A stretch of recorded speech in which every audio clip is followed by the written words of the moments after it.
we're Robin and Steve. We left off in Fulaga, in the Lao group, Fiji. The lagoon within this crescent-shaped reef provides excellent shelter and is dotted with limestone islets. There are 3 villages here, and we've been lucky enough to meet most of the people, and also many of the fish. We'd been sheltering here a while now, and even on windy days could enjoy kayaking through the maze of islands. It really is a feast for the eyes. So it's lucky that we were happy here, because it was too windy to leave.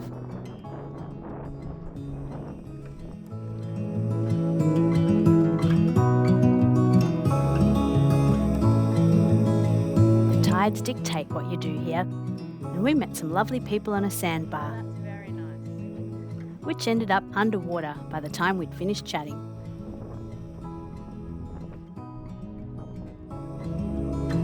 During our last days of sheltering here, we enjoyed the scenery and the critters, like this shark in the shallows, a kingfisher.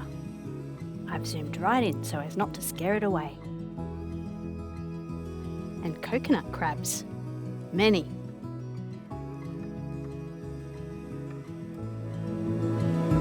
There was no swell within our anchorage, so I could try some new things on aerial dock lines.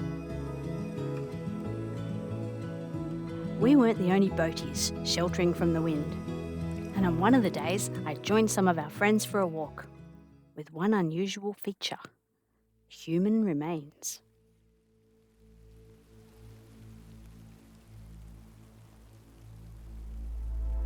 Our guide Ty led us up the hill to a cave. Inside the cave, there are many bones. Ty explained that these bones are so old that they don't know if these are the bones of friends or foe. Regardless, they're being well looked after here, and they offer a healthy perspective on mortality.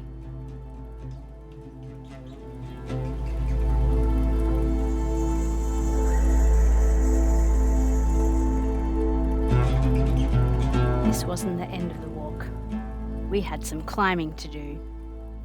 I tucked my camera away for the climb, but our friend Clive shared some of his pictures. We all squeezed on to the tiny area at the top, from which we could see the village lagoon all the way to our boats on the other side.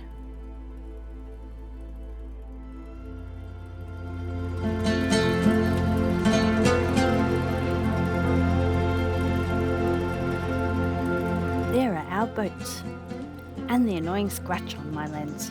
Time to climb down. Slowly, I stopped in at our host family's house. Our host sister Salotti had been weaving, and she took me to the store, and on the way I got distracted by cats. And I wasn't the only one distracted by cats.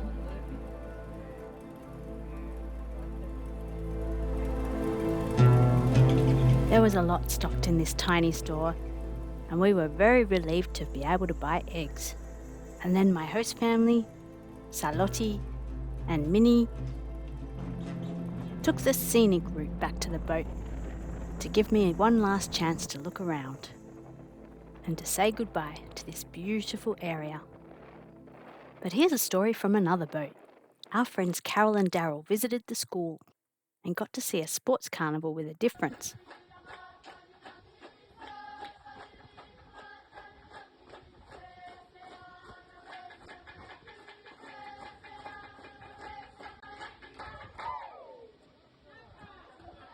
One of the events involved skills very relevant to this area: cracking a coconut as a team.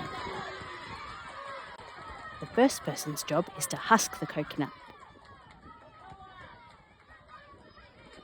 The next person cracks the coconut.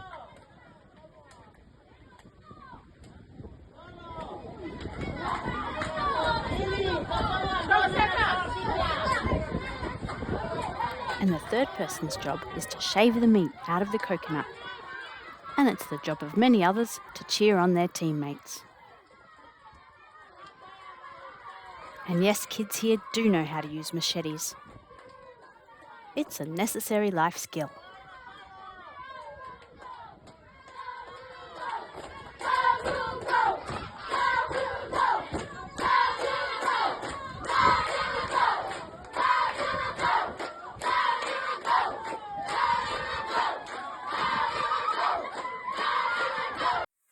Thanks for the footage, Daryl and Carol.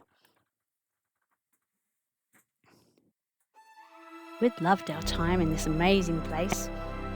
And as the sun rose, it was about the right tide for us to head out of the pass to explore some other parts of the Lao group. We don't know if we'll be back. So it's a weird feeling, as illustrated by this overly dramatic music.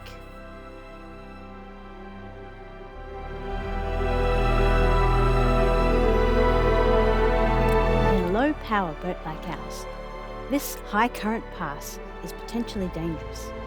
And in fact, the day after we left, a Fijian naval vessel ran aground just here. Thankfully, no one was hurt.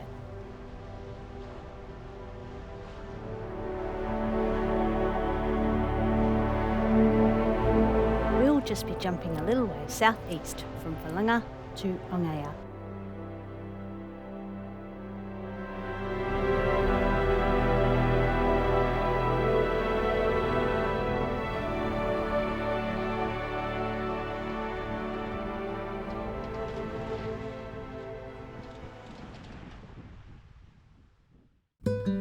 Our next stop was Ogea, and from what we could tell, we had it all to ourselves.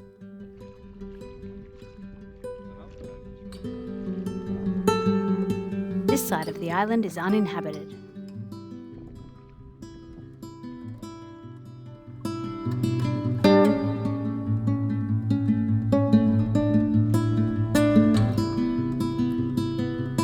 As you can see, it's stunningly beautiful. But as is often the case, we did do a beach clean-up of all the plastic. Steve even found a spare shoe for himself. Better than the Cinderella story. Then we just explored the lagoon a bit more and happened to turn up at the horizontal waterfalls at exactly the right time.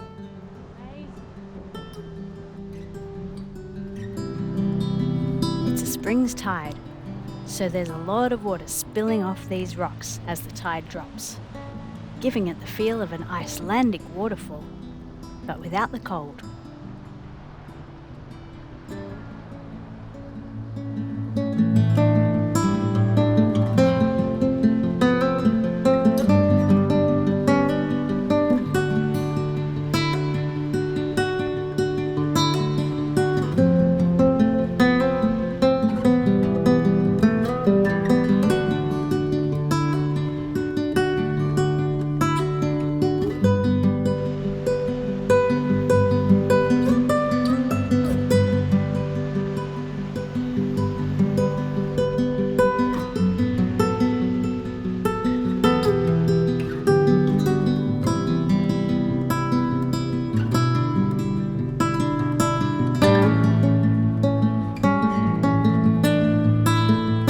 In Fiji is coming to an end, but we won't leave without having some quality time with manta rays and seeing more spectacular islands. But for now, I'll leave you here in a waterfall.